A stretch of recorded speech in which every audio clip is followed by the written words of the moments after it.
আসসালামু আলাইকুম প্রিয় দর্শক, জানিয়ে দেব আজকের সর্বশেষ খবর। আপনাদের সাথে আছি আমি তানজিদ হুসাইন।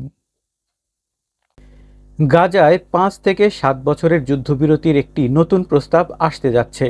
ফিলিস্তিনের অবরুদ্ধ গাজা উপত্যকায় যুদ্ধবিরতি নিয়ে মধ্যস্থতাকারী কাতার ও মিশর একটি নতুন প্রস্তাব উপস্থাপন করেছেন। স্থানীয় সময় মঙ্গলবার ব্রিটিশ সংবাদ মাধ্যম বিবিসিকে এমন তথ্য জানিয়েছেন ইসরায়েল হামাস যুদ্ধবিরতি আলোচনার সঙ্গে সংশ্লিষ্ট এক জ্যেষ্ঠ ফিলিস্তিনি কর্মকর্তা। খবর টাইমস অফ ইসরায়েলের। ওই কর্মকর্তার বরাত দিয়ে বিবিসি জানিয়েছেন, নতুন এই প্রস্তাবে ৫ থেকে ৭ বছরের জন্য একটি যুদ্ধবিরতির পরিকল্পনা রয়েছে। এতে ইসরায়েলি জিম্মিদের মুক্তির বিনিময়ে ইসরায়েলের কারাগারে থাকা ফিলিস্তিনি বন্দীদের মুক্তি, যুদ্ধের আনুষ্ঠানিক সমাপ্তি এবং গাজা থেকে ইসরায়েলি বাহিনীর সম্পূর্ণ প্রত্যাহারের বিষয় অন্তর্ভুক্ত রয়েছে। এই প্রস্তাব নিয়ে আলোচনা করতে হামাসের জ্যেষ্ঠ নেতাদের একটি প্রতিনিধি দল কায়রো যাওয়ার কথা রয়েছে। আলোচনায় দলটির পক্ষ থেকে প্রতিনিধিত্ব করবেন রাজনৈতিক পরিষদের প্রধান মোহাম্মদ দারবিশ এবং প্রধান আলোচক খলিল আল হাইয়া।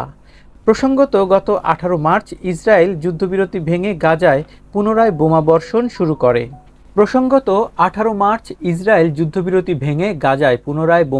শুরু করে। সেই সময় ইসরায়েল হামাস উভয় পক্ষই একে অপরকে যুদ্ধবিরতি ভঙ্গের জন্য দায়ী করে। তবে মধ্যস্থতাকারীদের নতুন প্রস্তাব নিয়ে এখন পর্যন্ত ইসরায়েল কোনো আনুষ্ঠানিক মন্তব্য করেনি। উল্লেখ্য, মাত্র কয়েকদিন আগে হামাস ইসরায়েলের একটি প্রস্তাব প্রত্যাখ্যান করেছিল।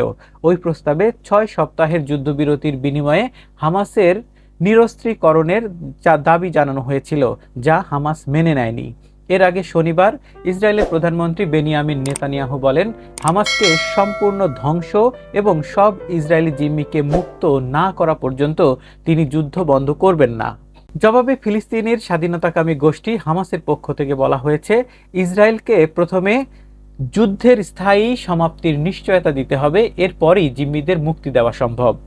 যুদ্ধবিরতি আলোচনার সঙ্গে সংশ্লিষ্ট ফিলিস্তিনি এক কর্মকর্তা বিবিসিকে আরও জানান, হামাস ইঙ্গিত দিয়েছে যে তারা গাজায় শাসনভার এমন একটি ফিলিস্তিনি কর্তৃপক্ষের হাতে তুলে দিতে প্রস্তুত, যা জাতীয় এবং আঞ্চলিক পর্যায়ে সম্মত একটি সংগঠন হতে পারে। এটি হতে পারে পশ্চিম তীরে অবস্থিত বর্তমান ফিলিস্তিনি কর্তৃপক্ষ পিএ কিংবা নতুন করে গঠিত একটি প্রশাসনিক কাঠামো।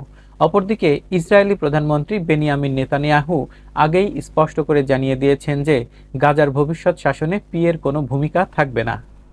যদিও এই আলোচনার সাফল্য নিয়ে এখনই নিশ্চিত করে কিছু বলা যাচ্ছে না, তবুও বিবিসিকে দেওয়া বক্তব্যে সংশ্লিষ্ট ফিলিস্তিনি কর্মকর্তা বলেন, চলমান মধ্যস্থতা চেষ্টাকে অত্যন্ত গুরুত্ব সহকারে দেখা হচ্ছে এবং হামাস আলোচনায় অভূতপূর্ব নমনীয়তা প্রদর্শন করেছে, যা অতীতে দেখা যায়নি। প্রিয় দর্শক, আজ এ পর্যন্তই। নতুন কোনো খবর নিয়ে আবারও হাজির হব। সে পর্যন্ত সবাই ভালো থাকবেন। চ্যানেলটিকে সাবস্ক্রাইব করে না থাকলে এখনই সাবস্ক্রাইব করুন এবং পাশে থাকা বেল আইকনটি বাজিয়ে দিন। আর ফেসবুক থেকে দেখে থাকলে ফলো দিতে ভুলবেন না। এতে সবার আগে আপডেট নিউজ পেয়ে যাবেন আপনার নোটিফিকেশনে। আসসালামু আলাইকুম।